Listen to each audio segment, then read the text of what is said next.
Today we're going to be doing a cocktail video on cocktails from some of Manhattan's best bars, and how this is going to differ from the other New York City bars videos that we did is that we're actually doing cocktails from New York City's best bars that are available now. This past June, Maris and I attended the cocktail convention, Bar Convent Brooklyn, and while we were there, we were able to go to a bunch of bucket list bars that are on my bucket list. We had some really fun, exciting times there, and we got to go to some really awesome bars. So today I figured let's just do 3 cocktails from 3 of those bars. ZBiotics Pre-Alcohol Probiotic is a genetically engineered probiotic you drink before drinking alcohol to avoid that rough next morning and get back to living your life the way it's supposed to, especially during the holidays. PhD scientists invented it because they know the real problem is not dehydration, it's a toxic byproduct of alcohol, and ZBiotics Pre-Alcohol Probiotic is the only product that breaks it down. If you're the kind of person that enjoys a couple of drinks, especially when the holidays and you're dealing with your in-laws, or you gotta watch your kids unwrap presents, and you just wanna unwind with a few friends at the end of the day, and you still have a day planned the next day, ZBiotics is perfect for you. 1 ZBiotics before you start drinking is all you need to enjoy your night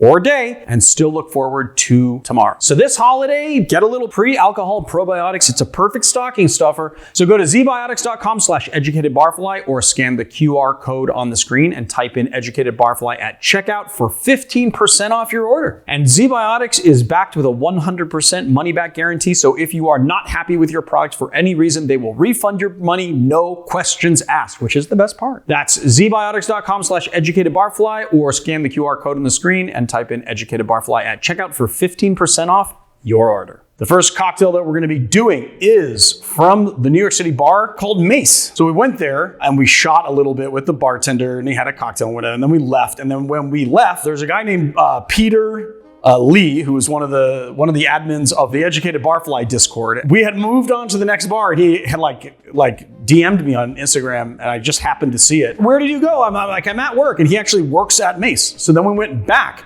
and when we went back, we also ran into one of the OG YouTube cocktail creators, Mr. Tolmach. And for those of you guys that don't know who Mr. Tolmach is, for you youngins, Mr. Tolmach had this really interesting style where he would basically put a GoPro on his head and he would shoot making cocktails at work. So you had this really weird sort of like visceral kind of like movement, and he became a really big channel. He's not as active as he once was, but he lives in New York now, and he works at Mace. And so that was really thrilling to get to meet him, because when we were first coming up through the YouTube cocktail ranks, Mr. Tolmach was one of those channels that we really enjoyed just sort of interacting with. So Mace is a cocktail bar in New York City that is sort of an apothecary style, meaning dressed up to look like an old style apothecary meets modern bar, if that makes sense. They call it spice driven because every cocktail takes its inspiration from a different spice. And above the bar, you see a bunch of little jars that has examples of these different spices in it. So the bar is co-owned by Nico DeSoto and Greg Boehm, and Nico DeSoto is also the kind of cocktail creator, so program director of the bar as well. And today we're going to be doing a cocktail from Nico DeSoto. The cocktail we're doing today is called the Lavender, and I just want to tell you guys, this is going to be a very involved cocktail. There are a lot of different techniques that are utilized here. We had to make a blueberry lavender shrub. So there is shrub making. I made it with a sous vide because that's the fastest way to make a shrub. You don't have to make it with a sous vide, but if you don't make it with a sous vide, you are going to have to let it sit for several days, a couple days, 48 hours, 72 hours, whatever. There's that. You're gonna have to let it sit for a couple days. And then also we're doing a fat wash as well. So we're using like a brown butter to fat wash some Pierre Ferrand Cognac. And that is also gonna be a little bit time consuming. We're gonna show you guys how to do it. If you guys are not interested in doing it, for those of you that aren't as adventurous, this would just be one reason why you can go to the bar and, go get the drink. I mean, these types of cocktails are the reasons why bars will never, ever, ever, ever, ever go away. Because there are some people who are very adventurous, a small minority of you, which are gonna actually make this drink and do all the things that you need to do to make it. More often than not, most of you guys are just gonna go to the bar and just go get the drink yourself. Okay, I guess we should do the butter infusion first. So let me go get a jar, because through all the prep, I still don't have all of the jars that I need. We're gonna need 2 tablespoons of butter. And the butter is kind of soft, so made a little thing. 2 tablespoons of butter. And then we're just gonna put this over low heat. You wanna do this over low heat because you don't want to burn the butter. We are going to brown it to bring out those buttery, nutty flavors that you get with browned butter. But you wanna do this kind of slow because if you burn it, it's going to taste like crap. Take it off the heat. And we're just gonna put it in a jar. And make sure you put this in a warmed up jar so it doesn't thermal shock and break. We're just gonna let that sit for a second. And while we let that sit, we can move this to the side. And we're gonna do 200 mils of cognac. We're using the Pierre Ferrand brand. Please tell me there's 200 mils in here. Just under, I just wanna. Not that it matters, but just for my OCD. We got our brown butter here. While we're letting that cool, in a container, we're gonna take 1 pint of blueberries, which is roughly between 320 and 350 grams. So we're just gonna throw it in here like so. And we're gonna give it a good mash up. You wanna try and just break up every blueberry. And you don't need to totally mash them up, you just wanna break them open. Then we're gonna do 1 cup or 250 grams of sugar, and we're just gonna toss it in there like so. And I was gonna use a spoon, but quite honestly, it's a lot easier to just do it with your hands. Just give it a good mix. We just wanna make sure that we mix it completely evenly, and you really wanna coat all of that sugar with the interior of the blueberries. You wanna make sure that that sugar is gonna extract the blueberry juice out over the course of about an hour or so. So we're just gonna let that sit for about an hour. And now that this is a little bit cooled down, we're just gonna add in our cognac. Gonna take a little half a vanilla pod here. We're gonna slice it down the middle, like so. We're gonna expose the beans, like that. And then we're gonna stick it in here. Give it a little shaky poo. Cap it off. Let this sit at room temperature for about 4 hours, giving it a little shake every now and again. So now this has been sitting at room temperature for a while, we're gonna put it in a freezer and we're going to freeze the fat. So what's gonna happen is that the butter is going to freeze and the alcohol is going to remain liquid, and we can strain it out, no problem. And then we will have a butter infused cognac, which is gonna be, Now that we've given this some time to extract the blueberryness out of the sugar, we don't have to let it sit for a full 24 hours because we are going to be sous videing it anyway, and the heat is going to extract it. What we're gonna do is we're just gonna add 1 cup of apple cider vinegar to the mixture. And then we're going to dissolve all the sugar as much as possible. I mean, the heat will dissolve some of the sugar, but you wanna make sure that you can dissolve it as much as you can. So we're just going to stir it until it fully dissolves. Shrubs are a colonial ingredient that was created when colonists wanted to preserve their summer fruit back in the day. And I'm pretty sure that they also made shrubs in merry old England as well. It is an awesome thing, and what's great about it is that it's an ingredient that you can use in cocktails by itself, like we're doing today, or you can just put it over soda water. Like you can literally just like put an ounce or 2 ounces of this with some club soda or some ginger beer in a glass with ice and make a really nice, complex tasting mocktail. It does have a lot of elements that you would find in a cocktail. It is a little bit sweet and it's a little bit tart from the vinegar, so you don't really need to have any citrus in it, although you can add citrus fruits in here, and you can also add bittering elements if you want to make it a little bit bitter as well and have kind of these very complex flavors. And you can make shrubs out of basically any fruit you want. If you guys do not have a vacuum chamber, fear not, because you can do this with a Ziploc bag. You just get like a BPA-free Ziploc bag, seal it up like so until you have that much that's not sealed, and then use the water pressure while dipping it into the sous vide to push the air out, and then seal it the rest of the way. And then you can just clip it to the side of your sous vide, so you don't need this fancy equipment. But I do have the fancy equipment. I'm scared that I'm gonna make a mess, but there we go. We're gonna take it over here. See? I like that gradient, it's very pretty. There we go. You gotta make sure that you place it like so, and that we put it under here, and this, it's like a whole thing with this thing. For it to like sit flat, and it's gotta press that down. Okay, ready?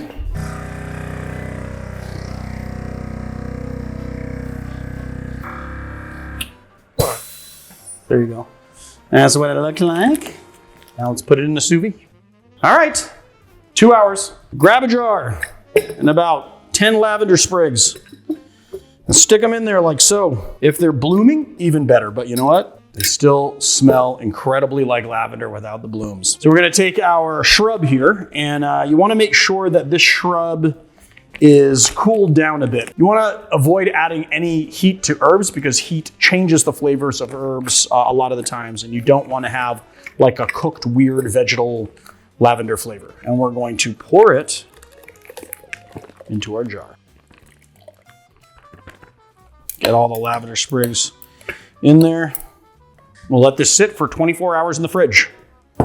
I have found that the best way to do this is with a nut milk bag for a couple of reasons, but mainly it is a lot neater to do with a nut milk bag, and then also you get to squeeze all of the ingredients, which not only will squeeze a bunch of the essence out of the lavender sprigs that are in here, but also squeeze whatever intact blueberries are in there, releasing everything, and really just get the most amount of liquid out of it possible. You can do this with a mesh strainer if you don't have a nut milk bag, but honestly, these things are cheap. You can get them on Amazon for really cheap, and they're very, very useful. I don't use fine mesh strainers really for that much because these are just so much better. So we're just gonna throw everything in here like so, and we're just gonna squeeze our shrub out like so. See how much liquid I'm getting out? Mm-hmm. This is the reason for a nut milk bag, my friends. So here's our blueberry lavender shrub. Voila, one ingredient down. Now it's time to filter our brown butter cognac. Here we are. As you can see, the brown butter has solidified in there. Usually it'll create like a little puck on top, but this time it did not. So the best way to do this is with a coffee filter because you're just gonna stop any of the brown butter or particulate matter in your cognac. Bring on the filtering. Oh, this cocktail does not utilize lemon juice, it utilizes Verjus. Verjus is the basically pressing of non-mature grapes to create an acid style wine-ish, but it's non-alcoholic substance that's sort of supposed to approach the acidity of lemon juice. It's actually a really good cocktail if you're trying to look for alternative acids, like trying to, I don't know, change things up from the regular lemon or lime in your cocktails. You should definitely use some Verjus. Half an ounce of Verjus into this cocktail. 1 ounce of champagne that we're actually putting into the cocktail itself. So pour it in there. The CO2 is going to react with the metal and then let it bubble up and then continue to pour. We're going to do 1 ounce. 3/4 of an ounce of our blueberry lavender shrub. Oh, it smells incredible. And then we're going to do 1.5 ounces of our brown butter vanilla infused cognac. This is going in a coupe.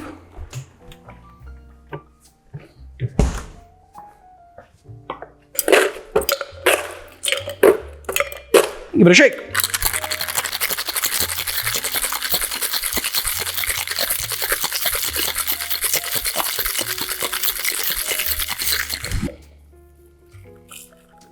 Garnish with a lavender sprig, which I don't have. I could not find lavender sprigs for the life of me. Cheers. Oh my God, incredibly good. Really complex. The cognac, the brown butter, and the vanilla comes through really, really, really strongly. And the vanilla paired with the blueberry, which is not like a flavor pairing I would normally kind of think of together, but the blueberry and the vanilla is just freaking incredible. I also had a little bit of a fear that it was going to be overly acidic because you have Verjus, which is acidic. You have your champagne, which was actually sparkling wine that we used, which is acidic.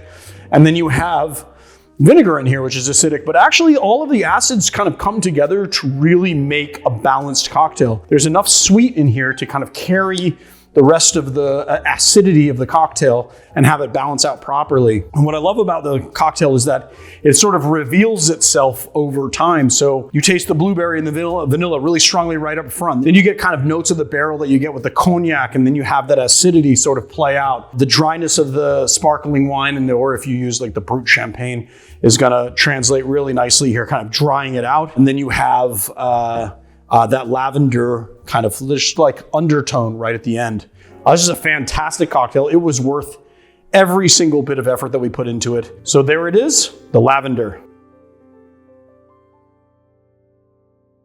I think it's fair to say that the next bar we're doing today, Double Chicken Please, is probably one of the most highly regarded and popular cocktail bars in America, and then definitely in New York City. What Double Chicken Please does is, or what they got famous for as far like as a cocktail front goes, is that they make cocktails that are inspired by other ingredients. Today, we're making Double Chicken Please's cold Japanese noodle cocktail, which when we were in New York, we visited the bar and that's what we sat down to have. I have a pretty good idea of what was in it, but luckily for us, we've got the internet, and one of my favorite creators, More Savory Goods on Instagram, did a video on it. So I'm doing a little bit of an adapted recipe from what he did, but it's very, I mean, it's pretty much the same recipe. I just tweaked it a little bit. Double Chicken Please.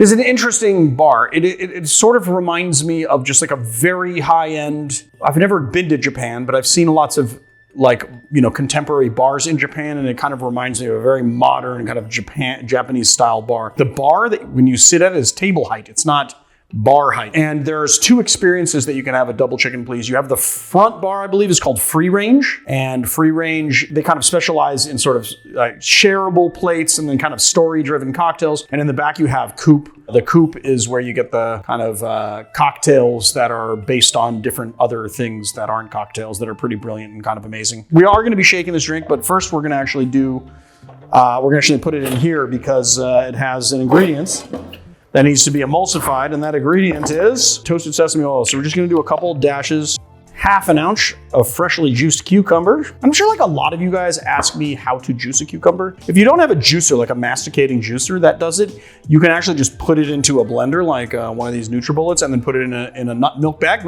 Another use for the nut milk bag, and squeeze out the juice. You can do the same thing with pineapple as well. So we're doing half an ounce, quarter ounce lime juice, 1 ounce pineapple, half an ounce of your favorite coconut liqueur. We're gonna do a very short quarter ounce of Demerara simple syrup, ounce and a half of light rum. Since it's got toasted sesame oil in it, we're gonna have to blend it up, and it would be nice to plug in the blender. Now we're gonna pour this into a shaker. Old-fashioned glass with a rock. Give it a little shaker.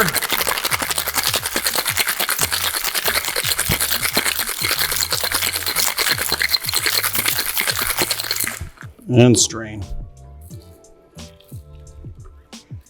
No garnish. Just give it a taste. It is crazy how much like a cold noodle dish this actually tastes like. But you get that cucumber with the toasted sesame oil, which is just so light, so refreshing. The toasted sesame oil brings in this savoriness to it. And then you get a little bit of the coconut and the pineapple, giving it just a little bit of acidity and sweetness. And then the Demerara sugar, giving it a little bit more roundness, like a little bit more roundness in the flavor. And then you have the rum just kind of giving it backbone. It is a freaking-tastic cocktail. Everyone should go make this. And if you're not lazy like me, you can actually get a little bit of rum, put some toasted sesame flakes in it, sous vide it for a couple hours at like 135 degrees, and then add that with equal parts Demerara syrup. More Savory Goods made this like kind of custom coconut liqueur. That way, I did it the lazy way, but still pretty freaking fantastic. So there it is, the cold Japanese noodle. The last bar that we're covering today is Dante. We had we had a really fun time at Dante, but it was a very weird beginning to our shoot. Because when we show up places and Marius pulls out his camera, 50% of the time people are like, oh no, not another influencer coming to ruin my time. And then 50% of the time they like roll out the red carpet. I kind of feel like when we got to Dante, they were like, we don't have any tables, we don't have blah, blah, blah, blah, blah, blah, blah, blah. And then Marius did what Marius likes to do best, which is like push people to their limit and really pushed for it. Then they gave us this weirdly big table that we didn't need. And then he pushed and pushed and pushed. And finally he found some like just out of the way seats at the bar. And then they sat us there. And then after we sat at the bar, it was like, we made friends with that whole side of the bar. All of the bartenders recognized us and they were like, you know, very welcoming. Dante is a freaking awesome bar. I cannot recommend it enough. And what I love about Dante is that it seems like a very bright, airy, full of light, like Italian cafe. It's kind of like 50% Italian style cafe and 50% like cafe you would find in Martha's Vineyard, sort of. It has sort of that feel to it. It is brilliant though, and then they then like the bartenders really like rolled out the red carpet for us. Even so much so that they had one of those like ripple machines, and they made an espresso martini with my picture on it, which is both ironic and beautiful for so many different reasons. So thank you, Dante, for that wonderful visit. And then the cocktail. Let's get to the cocktail. Today we're making the Bicicletta. This one is an old school Italian drink that was kind of reimagined by Naren Young, who was one of the bar program directors that really put Dante on the map. And publications like Imbibe and Punch were covering Naren a long time. I think he moved to Florida. That being said, Dante is quality. It has so many amazing Italian drinks. You guys should just go there and do that thing. Their claim to fame. Do you remember what their claim to fame was, though? This was like right at the beginning of the channel. They did this one thing with this one Italian cocktail that people just went crazy for it. It was the Garibaldi, and they made the fluffy juice Garibaldi by taking orange juice or like taking oranges and running it through a Breville that like aerates as it juices, and it created this fluffy textured juice. It made them so popular and so profitable that they actually put a Dante in LA now at the top of the Mondrian Hotel where you can get your fluffy Garibaldis. But this is not the Garibaldi that we call the Fallen Zoni. Yes, this is why we called it the Fallen Zoni, because a Garibaldi historically is a Italian drink that is Campari with orange juice, a long drink, Campari and orange juice. Two milk and honey bartenders, all right? They created a cocktail that they named the Garibaldi, which was an Enzoni with the substitution of rye for gin and then the purple grapes for green grapes. There was Richard Boccato and Michael McElroy, I believe, that created this like Garibaldi. And the thing about like milk and honey, and I think what is so kind of amazing about milk and honey, what also makes it kind of important, and then also what made it very successful, was that they showed that you can get dramatically different results in cocktails by just doing little tweaks. Just change the base spirit, change one sugar, or change the base spirit and the sugar. Change it 10% or 15% from what it was, but they called it the Garibaldi. So when we made the Garibaldi, which is their drink, I renamed it when we put it on the channel, the Fall Enzoni, to just differentiate it from the traditional Garibaldi. But technically they called it the Garibaldi. And it was a little arrogant of me to rename somebody else's cocktail, but I did, and you know what? They didn't reach out and complain. So I'm thinking that hopefully they either hate my guts from afar and they don't want to say anything about it because they don't want to create drama, or they don't mind at all and they're big fans of the show. Didn't know. All right. This is a very easy, low ABV drink. It's like literally almost nothing. There's nothing to this drink. We're going to build it straight in the glass here. Super, super easy. And all we're gonna do here is we're gonna grab a jigger to measure, and we're just gonna do 1.5 ounces of Campari, 2 ounces of dry white wine. We're using canned Pinot Gris. For you guys, only the best. And that's it. And then we're just gonna add in some ice and give it a stir, garnish it with a half orange wheel or two, and call it a day.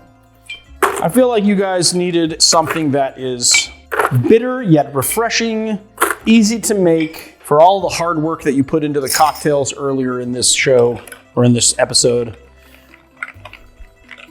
As most of you know, I like to really pack my drinks with ice. The more ice you have, the less dilution you have over time, the colder you keep everything, which is what you want to do. And these big 15-ounce old-fashioned glasses make it very easy for me to pack it with ice. But although you want to pack it with ice, you don't want to pack it so full of ice that your lips and nose are touching ice when you're drinking, because that is incredibly unpleasant. Look at how much freaking pith is on this, dude. It's like insane. What is up with these oranges? Here. Put one here, put one there. I don't know. Cheers. Now, if you've never had Campari, you're gonna have a little issue with this drink. Campari is insanely bitter, so bitter that it actually contains more sugar than Aperol, and yet people say that Aperol, like people think that Aperol has more sugar because it is so much less bitter. It is very bitter, and so it hides its sugar content pretty well, but it is also something that your palate has to get used to. It is very harsh on the back palate if you have not trained your palate for it. That being said, coupled with a dry white wine, it gives it a little bit more acidity. It sort of balances that bitterness out, and it gives it a little more body. You also get a little more dryness in there, and it's just a really nice combination. So the Bicicletta is just like one of those really nice hot day on the piazza drinks, or I guess on your porch, because we're not in Italy and there are no piazzas. But if you're in Italy, you can just get one of these, sit on the piazza where everyone else is having their Aperol branded glass Aperol spritzes. You can have your Bicicletta and you can show the bartenders that you are in the know. There it is, the Bicicletta.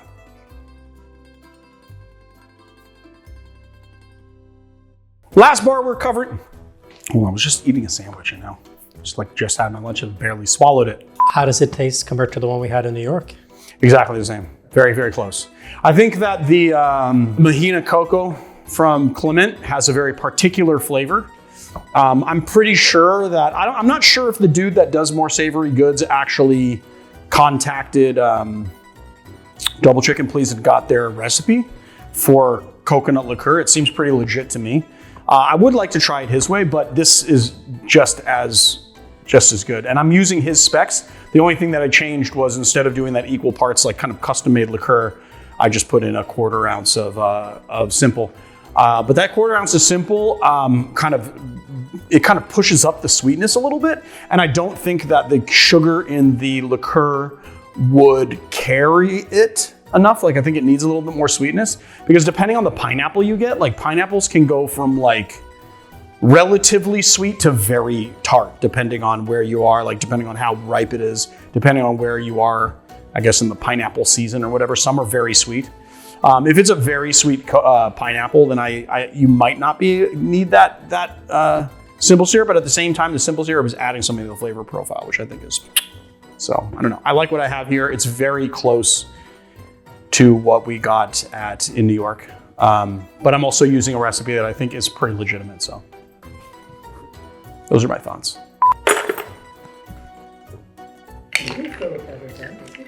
Huh? Oh, I could, that's true. Actually, you can. Like there are spoons that don't have a spoon, and there are people that argue that this is where you're supposed to, that this weighted end is where you're supposed to stir from, and then this is measuring. I don't subscribe to that belief though. This actually, the weighted end actually makes it easier to properly stir because it's balanced this way. So it just makes it easier to twirl.